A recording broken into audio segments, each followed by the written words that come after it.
Non. Bon, donc on va essayer de démarrer à l'heure parce qu'après il y a un timing serré. Donc je me présente, je m'appelle Stéphanie Legras, donc je viens seule, c'est à l'image de comment va la pédopsychiatrie montpelliéraine, vu que j'étais censée venir vous présenter le topo avec mes soignantes, vu que c'est un travail d'équipe. Mais elles n'ont même pas eu de réponse à leur demande de venir ici. Et donc je remercie d'avoir accepté ma présentation parce que c'est un travail qui me tient à cœur. Donc je suis médecin sur une unité ado, bien presque depuis 15 ans. Donc et vous allez voir de par ma place où je suis à la fois médecin sur la consul, sur l'hospice de jour ado et sur l'unité donc de secteur ado. Voilà, j'ai une place un peu particulière et notamment pour m'occuper de ces enfants et de ces familles. Donc les parents sont passés du statut de coupable puis responsable pour être actuellement vraiment objet de nos soins et partenaires actifs dans les soins à leur enfant. C'est ce que je vais essayer de vous montrer. Donc effectivement, l'anorexie mentale est autant l'affaire de l'adolescente que de sa famille qu'elle implique, vraiment de façon intime en s'adressant à sa fonction nourricière, que la survenue de l'anorexie mentale chez une adolescente va représenter une véritable épreuve pour la famille, parents, mais aussi fratrie et famille élargie, donc grands-parents, oncles et tantes, beaux-parents vont être impliqués, certes différemment, mais autant que la patiente elle-même.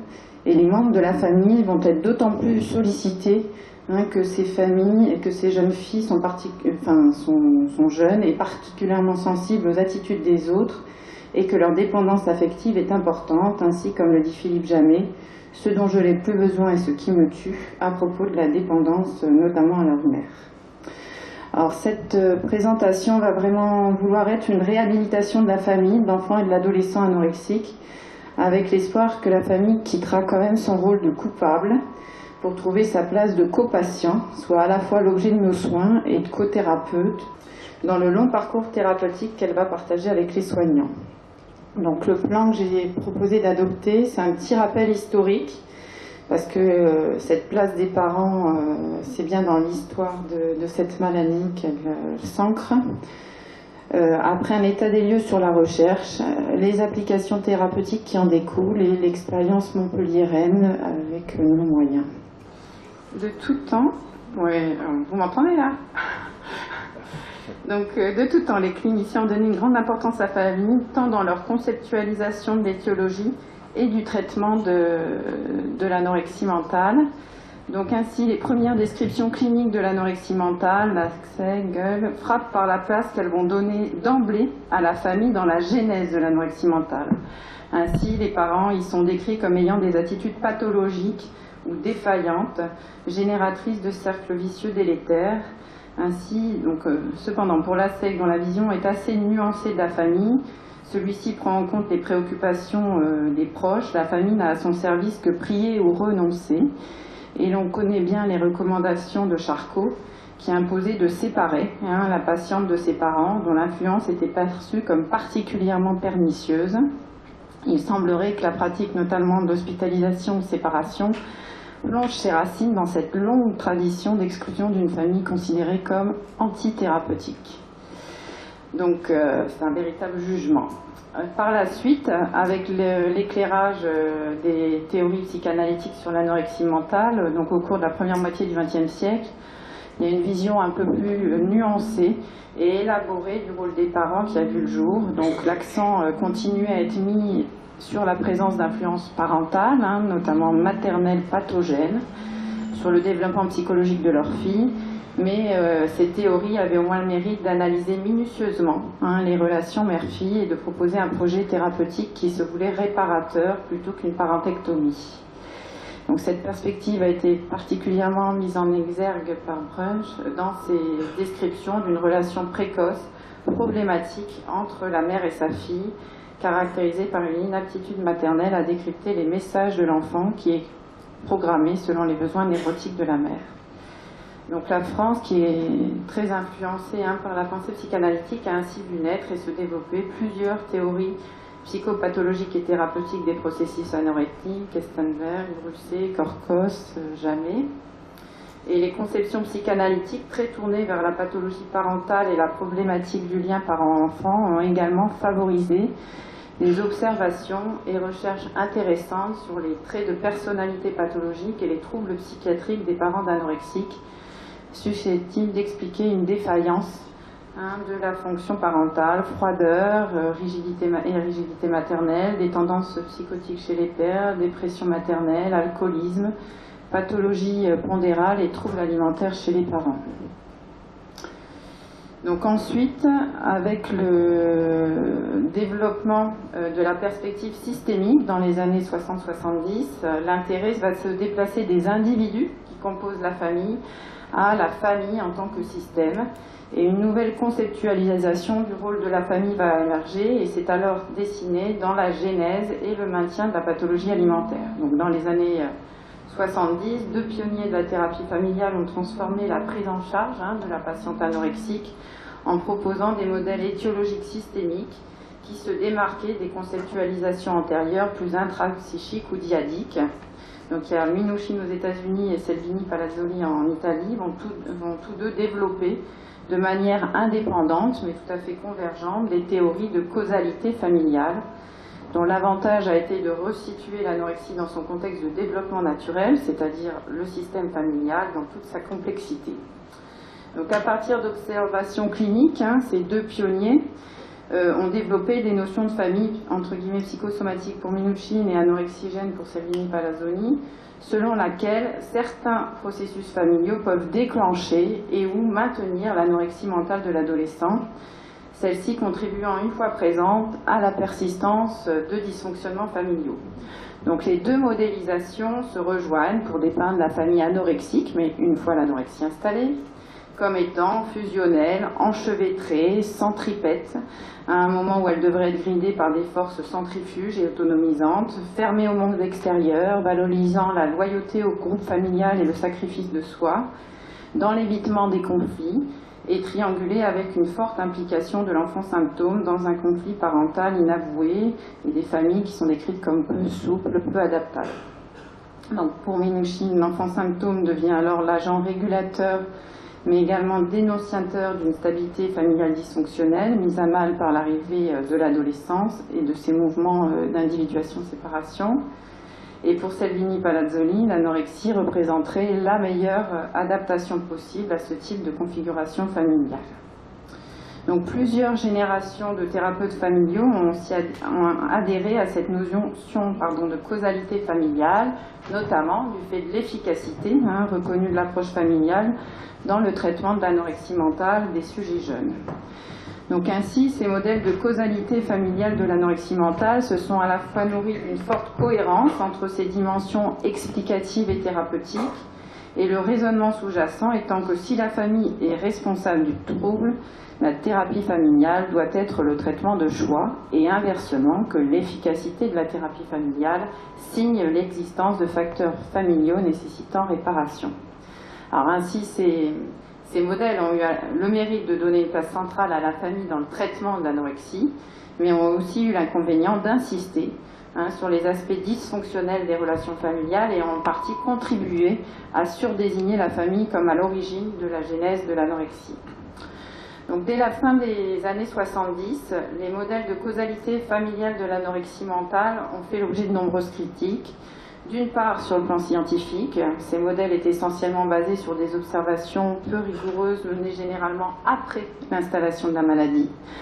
D'autre part, sur le plan théorique, la restriction des facteurs étiologiques à des variables essentiellement familiales était en contradiction avec les nouvelles conceptualisations de l'anorexie mentale, comme vraiment l'anorexie mentale, c'est l'aboutissement d'une multifactorialité. Et les modèles étiologiques se sont complexifiés et mettent aujourd'hui l'accent sur une convergence de facteurs en interaction tout au long de l'histoire de la patiente et sur l'intrication de différents niveaux d'organisation, tant biologique, la génétique, le développemental, la trame psychique, l'interpersonnel, le familial, le social. Et sur le plan thérapeutique, ces premiers modèles contribuaient malheureusement à transmettre une vision pathologique de ces familles, privilégiant quand même des modes de prise en charge plus centrés sur leurs déficits que sur les ressources de la famille.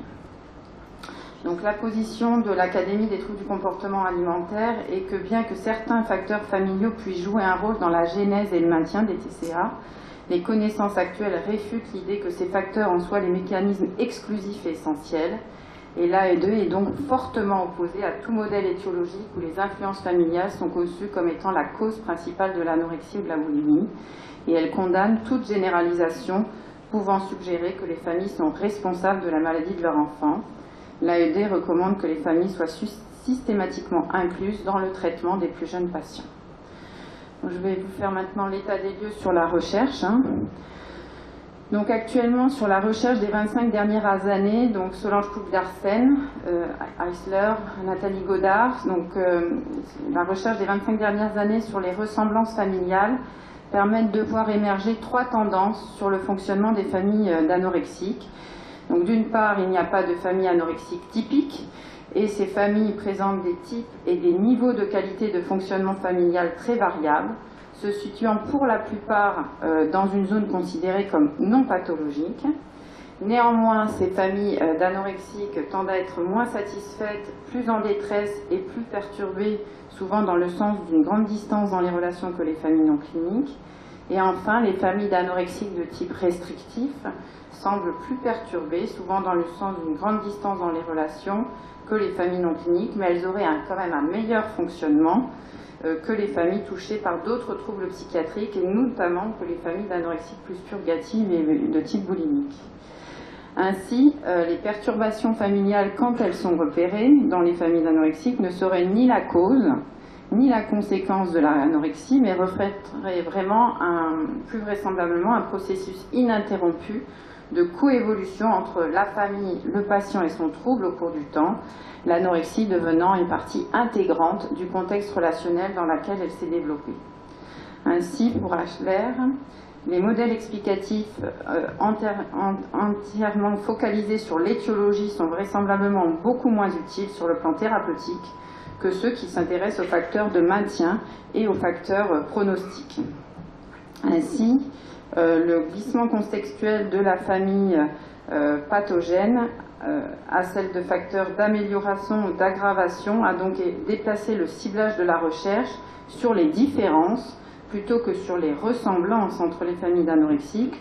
Le but devient alors d'identifier les familles le plus à risque d'évolution péjorative pour leur apporter une attention thérapeutique plus soutenue, mais également de repérer les facteurs de résilience attachés à un bon pronostic et susceptibles d'être valorisés. Donc la notion de causalité familiale unique doit être abandonnée et repensée en termes de facteurs de protection-amélioration ou en facteurs de maintien-aggravation dans une perspective multifactorielle et dimensionnelle qui place les familles sur un continuum gradué de fonctionnement optimal à un fonctionnement gravement perturbé.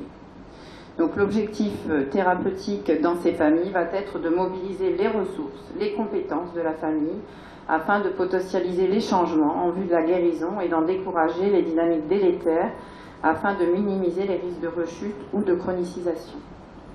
Donc même si le bon sens clinique nous fait supposer que la place à donner à la famille est d'autant plus importante que l'enfant est jeune, il n'y a pas d'études actuellement qui permettent de valider cette hypothèse. Une étude canadienne montre que le facteur principal dans la motivation à guérir serait l'implication des familles dans le traitement de leurs adolescents et la qualité de la relation, plus que les autres facteurs, notamment d'image du corps négatif qui est au cœur de la maladie ou des symptômes dépressifs. Donc par conséquent, un changement de paradigme très important dans la thérapie de l'anorexie a modifié considérablement le rôle ainsi que la situation des parents et des proches qui désormais se trouvent très impliqués dans les traitements. Et tous les professionnels, quelles que soient les approches, s'accordent actuellement pour donner à la famille une place essentielle, indispensable pour l'alliance thérapeutique, sans laquelle aucun traitement pertinent et suffisamment durable, c'est une maladie longue, n'est envisageable. Donc, des éléments d'efficacité. Donc, d'après les Anglais sont beaucoup plus compétents là-dessus. Il faut aussi savoir que leur mode de soins, comme l'hospitalisation est en grand déclin là-bas, ils ont fait des études très rigoureuses depuis maintenant une vingtaine d'années. Donc, la très rigoureuse série d'études qui a été menée par le groupe de Maudsley à Londres de 87 à 97 montre que la thérapie familiale est l'une des modalités thérapeutiques les plus efficaces avec les anorexiques jeunes, moins de 18 ans, et non chronicisés, moins de 3 ans d'évolution. Tandis que la thérapie individuelle donne de meilleurs résultats auprès des anorexiques plus âgés, de plus de 18 ans. Donc ce bénéfice thérapeutique persiste 5 ans après l'arrêt de la thérapie pour les deux sous-groupes. Il est aussi intéressant de noter que les patientes dont les troubles alimentaires ne sont pas chronicisés présentent une meilleure observance et une meilleure adhésion thérapeutique en thérapie familiale, alors que les patientes plus âgées interrompent plus facilement ce traitement familial qu'individuel. Les modifications induites par la thérapie familiale se maintiennent à long terme chez les adolescentes. Par ailleurs, les protocoles de thérapie familiale avec une durée courte, 10 séances, ou une durée longue, montrent une efficacité similaire dans l'anorexie d'évolution récente de moins de 3 ans. Cependant, les protocoles longs sont plus efficaces chez des formes sévères, avec des troubles obsessionnels sévères, chez des familles recomposées, séparées, ou lorsqu'il y a la perte d'un parent. De plus, les deux modèles de thérapie familiale séparés, parents d'un côté, patientes de l'autre, et conjointes, se sont avérés d'efficacité équivalente sur le plan nutritionnel et psychologique, mais la thérapie conjointe a induit plus de changements psychologiques, tandis que la thérapie séparée a généré plus d'améliorations symptomatiques. Donc une exception concerne les familles à haute tonalité émotionnelle, c'est-à-dire familles critiques, hostiles à l'égard de la patiente, ou des familles émotionnellement surimpliquées, où la thérapie familiale séparée est plus efficace. Donc une autre originalité du modèle systémique de Maudsley est de combiner étroitement des approches individuelles et familiales qui, en étant soutenues par le même thérapeute, s'enrichissent et se facilitent mutuellement. Donc les résultats de la recherche menée par Nathalie Godard, donc, qui travaillait parce qu'elle a quitté l'IMM, donc c'est dans les suites quand même de Philippe Jamet, montre l'intérêt de l'association de la thérapie familiale associée à la thérapie visuelle pour l'amélioration des patientes anorexiques au décours d'une hospitalisation. Donc, de nombreuses études ont montré le rôle positif de la thérapie familiale dans la prise en charge des adolescents en ambulatoire à la suite d'une hospitalisation, mais nous n'avons pas de données de la recherche, en tout cas, sur l'intérêt de l'approche familiale au cours d'une hospitalisation.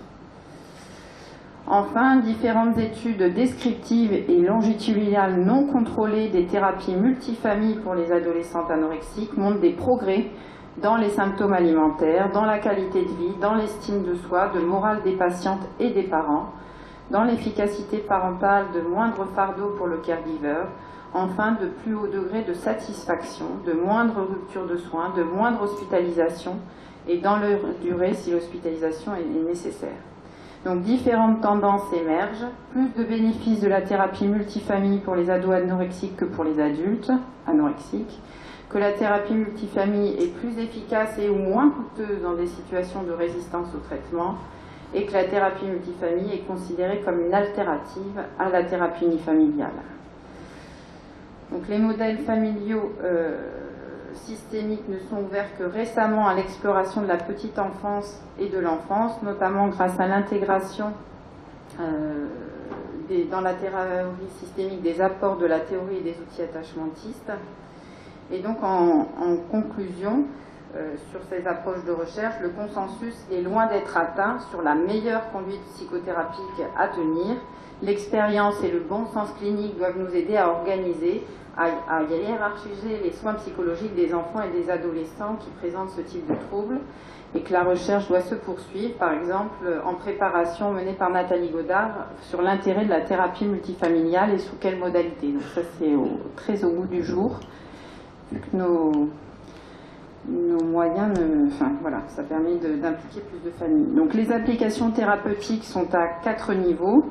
D'une part, dans les objectifs de la première consultation, on en a parlé beaucoup hier dans différents topos, l'importance de ce premier temps de rencontre, c'est vrai là aussi. Dans la place de l'alliance thérapeutique, l'information du patient et de sa famille et des thérapies proposées. Donc les objectifs de la première consultation doivent être une confirmation du diagnostic devant la personne et sa famille avec son accord, une information sur l'anorexie en tant que maladie. Il faut rappeler que l'étiologie de l'anorexie mentale n'est pas connue et que l'hypothèse la plus partagée est qu'il s'agit d'une maladie complexe faisant intervenir une fragilité génétique et des facteurs environnementaux, et la mise en œuvre d'une alliance thérapeutique. Donc cette alliance thérapeutique, tant avec le patient qu'avec ses parents, est considérée comme nécessaire et indispensable en raison du déni, de la dangerosité réelle de la conduite anorexique, des pièges de ce comportement alimentaire et des différents facteurs de résistance. Et l'alliance thérapeutique va constituer le socle de toute la prise en charge de cette maladie. L'alliance thérapeutique va être d'abord émotionnelle, puis en termes d'objectifs de travail. Donc un travail en partenariat avec les parents est indispensable pour avancer ensemble contre la maladie de leur enfant, sans rivalité symétrique entre famille et équipe soignante, mais dans une cohérence nécessaire à la guérison. Le lien dans l'alliance de travail est décrit comme un lien émotionnel basé sur le sentiment d'avoir de la valeur pour le thérapeute, d'être l'objet de ses soins et d'être apprécié, ainsi que le sentiment d'avoir confiance dans sa disponibilité et la sensibilité de son thérapeute. Donc un suivi pluriel va aider à maintenir les liens avec le temps, avec le référent du projet global, afin de créer, de renforcer un sentiment de sécurité chez le patient, mais aussi chez ses parents, et de tisser avec eux un sentiment continu d'exister, auparavant très fragile. Dans l'information aux familles, donc ça s'appuie aussi sur des recommandations, notamment américaines et britanniques, le patient et son entourage doivent être informés et formés sur la nature, l'évolution, le risque physique et la prise en charge des troubles des conduites alimentaires, l'importance de la place de la fratrie. Donc la participation des frères et sœurs est généralement considérée comme salutaire pour la fratrie, sinon pour le patient, et elle permet à la fratrie d'exprimer ses craintes, voire sa culpabilité, de dissiper toutes les idées reçues au sujet de la pathologie et des causes probables et de son pronostic. Elle permet également à la fratrie d'exprimer combien les préoccupations centrées sur l'enfant malade ont pu perturber le fonctionnement et les équilibres familiaux. Donc Yves Simon à l'ULB en Belgique a eu le mérite, sur son site on peut trouver des livrets, un temps pour les parents que pour les fratries de plus de 10 ans et même pour la fratrie de moins de 10 ans. Pour cette semaine, enfin, j'ai donné le fascicule parce qu'il y a une petite qui vient de rentrer, qui a une petite sœur de 9 ans, donc même si j'ai rencontré la petite sœur, l'idée que ce soit explicité, relu avec la famille, et après évidemment qu'on échange, hein, c'est pas filer le fascicule pour filer le fascicule, mais la petite sœur s'est retrouvée dans plein de choses qu'elle avait vécues avec sa grande sœur. Donc les ressources disponibles aussi pour l'entourage, donc des groupes d'information, groupes de parole, groupes de psychoéducation et associations de famille, donc notamment ici... donc il y a l'ABPM, alors qui c'est maintenant ABO. ABO, ça c'est un nouveau nom, mais je pense que c'est exactement la même ligne téléphonique. Et des ouvrages qui sont destinés, donc là j'en ai cité 2, mais il y en a d'autres, enfin c'est ceux sur lesquels je peux potentiellement m'appuyer. Donc dans les thérapies proposées, donc il y a les 3 composantes jugées nécessaires à la conduite d'un travail familial efficace sont le traitement de l'anorexie mentale doit se faire dans le cadre d'une alliance thérapeutique forte entre la famille et le système de soins, qui va être caractérisée par la collaboration, l'écoute et le soutien. D'autre part, sur une évaluation et le traitement de l'anorexie mentale doivent être resitués dans son contexte de développement, c'est-à-dire le contexte familial, et la famille doit retrouver un certain contrôle de la symptomatologie anorexique. Donc il y a différents types de modes de consultation, en sachant que la durée des soins, les recommandations cliniques insistent sur une prise en charge qui doit être longue et prolongée de 2 à 5 ans, et une prise en charge qui doit bien évidemment être a priori ambulatoire, qui devrait au moins durer 6 mois pour un suivi initial et 12 mois après une restauration pondérale, notamment en hospitalisation. Donc le modèle familial intégré de l'unité TCA de Robert Debré est une prise en charge multimodale avec des modèles thérapeutiques qui sont souples et ouverts, pouvant allier de manière simultanée ou évolutive des outils de soutien, d'information, de guidance et de thérapie familiale plus classique. Alors l'expérience montpelliéraine de prise en charge de l'anorexie mentale de ces préadolescents et adolescents au sein de la consultation, des unités d'hospitalisation temps plein et d'hospice de jour. Donc les parents sont à la fois objets de nos soins et partenaires actifs des soins. Donc on s'appuie sur nos repères théoriques qui sont à la fois la théorie de l'attachement, donc à tout âge, avoir une base sécure, c'est avoir confiance dans le fait qu'une personne précise sera disponible pour offrir soutien, réconfort et protection en cas de détresse, et la thérapie familiale, donc ainsi pour Buying All l'enrichissant à la lumière de la théorie de... Donc cette approche permet de travailler avec les familles, tout en gardant sa propre technique, mais en l'enrichissant à la lumière de la théorie de l'attachement. Donc la thérapie familiale peut en effet fournir une base de sécurité temporaire pour la famille durant la thérapie, et celle-ci aidera les différents membres d'une famille à explorer d'autres manières d'être en relation. Merci. Une base de sécurité familiale permet aux membres de la famille d'exprimer leur affect négatif tout en restant rassurés sur la disponibilité et la capacité des autres membres de la famille à répondre de manière sensible. Donc l'âge de prise en charge sur l'unité est de 10 à 16 ans, avec donc la pathologie alimentaire rencontrée est essentiellement de l'anorexie de type restrictif ou purgatif, associée parfois à d'autres pathologies du registre alimentaire, donc des phobies de la déglutition, peur de vomir, chez des enfants d'âge prépubère ou pubère. Donc la prise en charge est très classique, c'est-à-dire multidisciplinaire, avec un seul référent médical pédopsychiatrique qui est spécialisé dans ce type de conduite. Et ce référent médical va être garant de la continuité de la globalité des soins, avec un travail hebdomadaire de supervision du médecin référent avec le cadre de soins dans toutes ces situations. Donc bien évidemment qu'on privilégie l'ambulatoire, avec un travail de type familial plutôt séparé, parents d'un côté, patiente de l'autre, même si ma pratique a évolué depuis ma formation.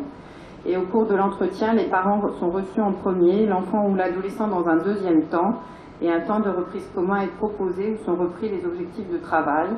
Donc les premiers entretiens vont avoir comme objectif important la réalimentation de leur enfant, avec une stabilisation du poids qui va être d'emblée posée. Il n'y a pas de contrat de poids posé. Cependant, un objectif de poids à atteindre est fixé. Les parents vont être investis de la responsabilité de rétablir la santé physique de leur enfant et de s'assurer de la reprise complète de ce poids. Ils sont véritablement considérés comme des copartenaires. Donc les consultations sont très rapprochées, le plus souvent hebdomadaires. Une prise en charge qui peut se décliner du coup en consultation ambulatoire, mais aller au-delà par de l'hospice de jour ou de l'hospice temps complet, tout en maintenant le travail avec les parents. Donc lorsqu'une hospitalisation à temps complet s'avère nécessaire, les parents restent des copartenaires et des cothérapeutes indispensables. Ils vont être présents sur des modalités qui vont être fixées au cas par cas, en accord avec eux. Il n'y a pas de séparation, bien que quand même l'enfant dorme à l'hôpital. Donc il n'y a pas de séparation dans le sens où le parent va pouvoir voir son enfant, mais il est quand même hospitalisé, mais donc des séparations au sens contractuel, mais des territoires qui vont être différenciés entre parents et enfants. Donc un abord familial est toujours envisagé et sera adapté en fonction de l'âge, de la proximité avec la famille, de l'intensité des conflits, des dysfonctionnements familiaux et de la souffrance familiale. Un accompagnement individualisé quotidien est mis en place, tant pour l'enfant par les soignants que par les parents, par le cadre soignant et par le médecin. Donc le travail avec les parents va consister à la fois à prendre soin des parents et les considérer comme des copartenaires. Ces deux fondamentaux vont être constamment présents avec un équilibre à trouver au cas par cas et à chaque temps de la prise en charge. Donc c'est à la fois d'accueillir leurs émotions, de représenter une base de sécurité pour ces parents parce qu'ils sont en situation de haute détresse sur les soins à leur enfant, de valoriser leurs compétences, d'augmenter leur attitude positive à l'égard de leur enfant. Après, dans les actions qui sont menées au cours de l'hospitalisation à temps complet quand elles s'avèrent nécessaires, c'est à la fois on privilégie vraiment la visite de préadmission de l'unité qui est effectuée par le cadre soignant comme un temps très privilégié, comme un premier contact où le système d'attachement de ses parents va être très activé. Des entretiens médicaux qui sont réguliers et rapprochés tant avec l'enfant mais aussi avec les parents, donc moi c'est au moins une fois par semaine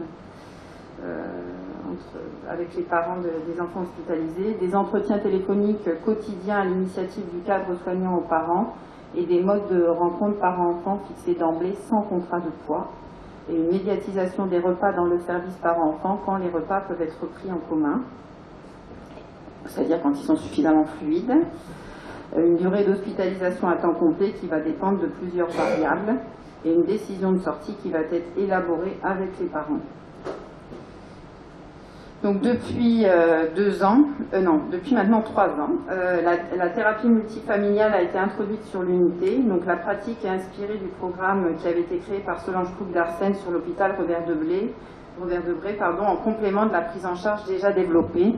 Donc pourquoi développer un programme multifamilial? D'abord plusieurs raisons. L'impossibilité pour notre structure je n'ai pas de psychologue sur l'unité, j'ai un 10%.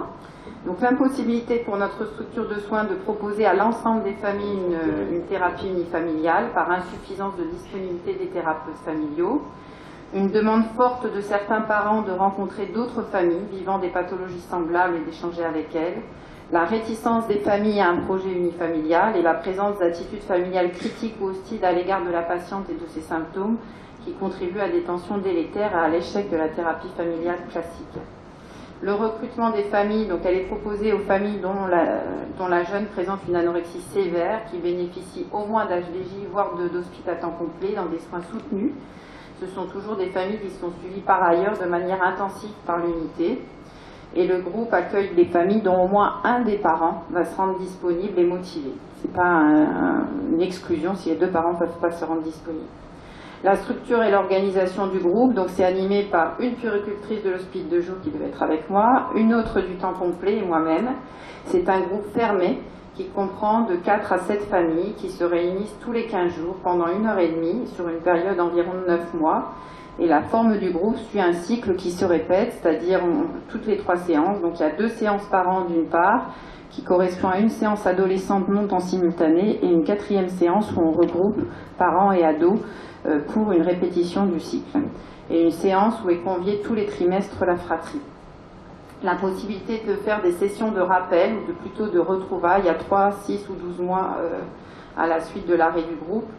Et la raison du choix mixte, groupe de patients, groupe de parents et groupe multifamille, est de préserver un espace tant pour les jeunes filles que pour leurs parents, afin de pouvoir aborder de manière spécifique et confidentielle des thématiques et des difficultés qui sont propres à chaque génération.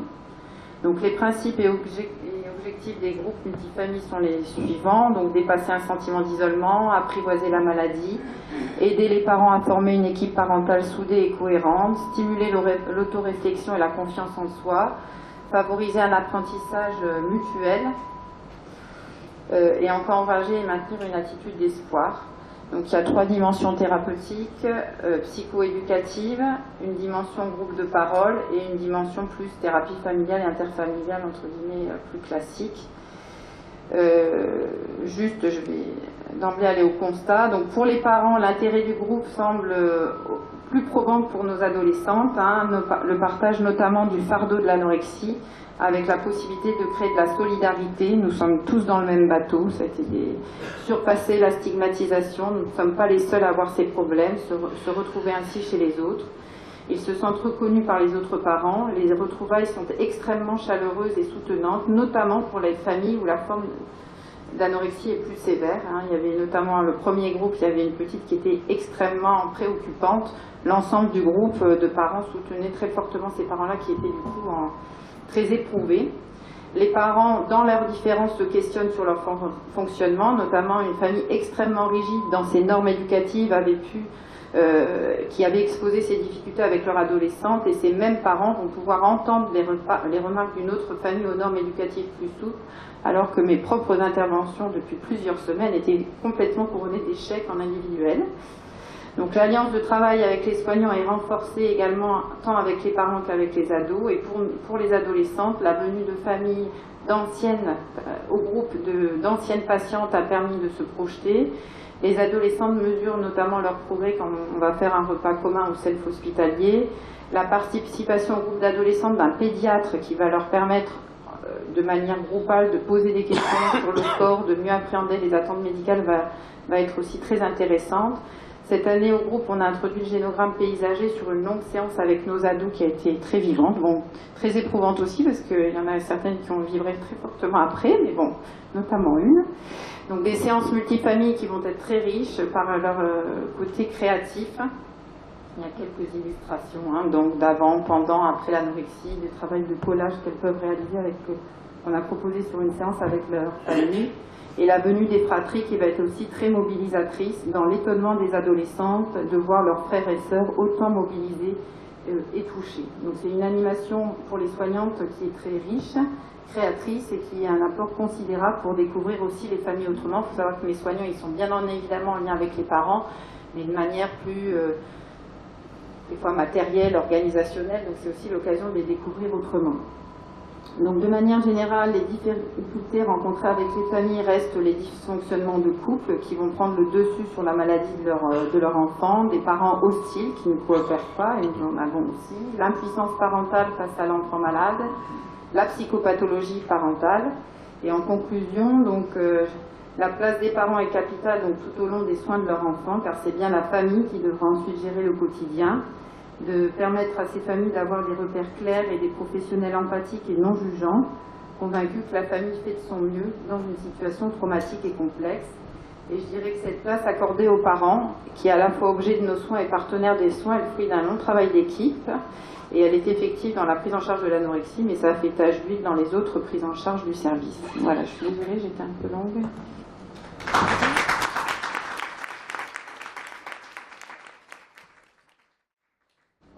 Bon, s'il y a une ou deux questions, du coup, c'est possible. C'est assez fort. J'ai vu à un moment donné que les bénéfices thérapeutiques persistent 5 ans après.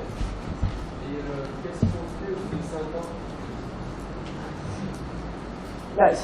L'idée, c'est que, je pense que ce qu'on a évalué, c'est savoir si le bénéfice des interactions, de comment ça communique dans la famille, persiste. Après, je pense que l'idée, l'anorexie, on en guérit quand même, hein, donc. Après, c'est un plus, c'est une maladie complexe je pense que ce qu'ils sont venus évaluer, c'est que ce ne soit pas un effet ponctuel de la prise en charge dans l'immédiateté. Donc l'idée de réévaluer à 5 ans, faut savoir que l'étude de Nathalie Godard, qui était d'un service, qui était d'obédience quand même très psychanalytique, hein, donc c'est une recherche qu'elle a fait sur 30 ans, l'introduction de la thérapie familiale, mais après l'hospitalisation. L'idée, j'ai pas insisté sur la recherche, j'ai raccourci déjà, c'est l'idée que vraiment dans ces problématiques-là, tout est à monter, c'est-à-dire de faire la preuve de l'efficacité, parce que nous sommes quand même à une ère de faire la preuve pour avoir les moyens, à moins qu'on ait un sens clinique, le sens clinique, moi c'est très net, hein, dans la pratique, ça a apporté un plus, ça faisait très longtemps que je voulais monter ce groupe multifamille parce que voilà, j'avais l'impression en individuel de me répéter et puis que ça porterait les familles. Dans la clinique, je suis sûre que ça a de l'intérêt. Voilà, donc après ils ont évalué à 5 ans, je pense qu'ils n'ont pas évalué forcément au-delà, etc. Et les grandes questions, c'est, on est à l'ère de nos moyens, hein, comme je vous disais, et du coup, qu'est-ce qu'on va faire avec les moyens qu'on a à moyens constants, hein. Moi, c'est pour ça que j'ai pris des membres de l'équipe qui étaient intéressés, mais c'est à moyens constants, elles reviennent sur leurs horaires en plus, etc. Hein, donc c'est dans un... Parce que je pense que ça a un réel intérêt dans la prise en charge. Et moi, je pense que j'ai vraiment augmenté par ce moyen de groupe multifamille de permettre à des familles d'adhérer à des prises en charge qui vont être longues. Ça a consolidé l'alliance. En plus, on est beaucoup moins en position haute que quand on est en duel. C'est-à-dire que je suis tout à fait à une autre place, même s'il y a un apport qui peut être théorique sur certaines séances, à leur demande, etc. Donc ça a modifié vraiment la configuration... dans le travail de soins avec les familles et avec les ados. Donc vous avez 3 séances, c'est ça que vous dites, vous faites tous les 15 jours une séance, une rien qu'avec les ados, la suivante rien qu'avec les familles. Non, en fait, alors moi j'ai repris Solange Coupe-Darcel, la psycho qui a travaillé à Robert Debré, c'est quelqu'un. Oui, elle a écrit un livre qui est... Exact, elle en a écrit plusieurs. Elle a écrit un sur la thérapie multifamiliale, elle en a écrit plusieurs et elle a réactualisé sur l'anorexie mentale. Et moi, c'est quelqu'un avec qui je suis en lien. Voilà. Et du coup, elle, à Robert Debré, quand ils ont monté leur groupe, ils ont beaucoup plus de moyens que nous. Donc, ils faisaient en parallèle le groupe parents et le groupe ado, le groupe parents mené par la psycho qui était Solange Cook et le groupe ado qui était mené par la chef de clinique. Et elle menait dans le même rythme 2 temps de groupes séparés et 1 temps de groupe réunis. Nous, on a fait notre montage à moyens constants parce que je n'ai pas de psycho, donc c'est Bibi qui se retrouve dans les 2 groupes et c'est aussi mes soignantes qui se retrouvent dans les 2 groupes. En sachant que pour le coup c'est moi qui les suis aussi en individuel. Enfin, on a une connaissance et quand je propose des séances, je sais ce que j'ai en tête de travailler vu que pour le coup je les connais de très près. Et je m'implique avec elles dans l'idée de partager ce que ça vous intéresserait là où on en est. Donc du coup moi je fais pour qu'il y ait une cohésion du groupe parents, parce que finalement ce sont souvent les parents qui sont le plus en difficulté pour se rencontrer, parce que mes ados, entre le temps complet et l'HDJ qui est sur le même lieu de soins, on est sur une même unité de lieu, et mes consultes, elles se connaissent souvent parce qu'elles se sont croisées, même si elles se connaissent pas toujours dans les bonnes raisons, parce qu'il y a un effet groupe des fois un peu compliqué. Donc du coup, pour faire Alliance, souvent il y a même 4 séances de groupe par an seuls pour faire un peu où on reçoit. En parallèle, je reçois les ados au moins une fois, et après on les réunit, et après dans un rythme où souvent il y a 2 séances par an, une séance ado, parce que j'ai pas les moyens de les voir, enfin les ados en groupe plus, et après on les réunit à peu près voilà, à ce rythme-là. Après, vous parliez de la fratrie, vous tous les faites la trimestres. fratrie avec. Alors, sachant que pareil, hein, on est très adaptable, c'est-à-dire je les vois beaucoup aux vacances, les fratries, parce qu'évidemment, si je fais des séances par an, aussi à des horaires. Par exemple, moi, les familles, je leur fais au départ, quand j'ai pensé telle famille peut être intéressée, je leur demande des horaires qui leur conviennent, et je m'adapte. Hein. Enfin, c'est dans une adaptabilité, une flexibilité pour que j'optimise mon groupe. Hein. Donc, et pareil pour mes ados, parce que ce sont des ados qui ne sont pas les reines de la souplesse, surtout quand elles sont le plus fragile. Donc je ne vous cache pas mes ados du séance du mercredi en compétition avec la danse, mais vous n'imaginez pas Madame Legras. Voilà, hein, donc c'est dans ce qu'on connaît aussi, donc beaucoup d'adaptabilité, mais je trouve que ça aussi, vraiment ça a été très porteur, voire même de les découvrir autrement, parce que ça mobilise d'autres choses.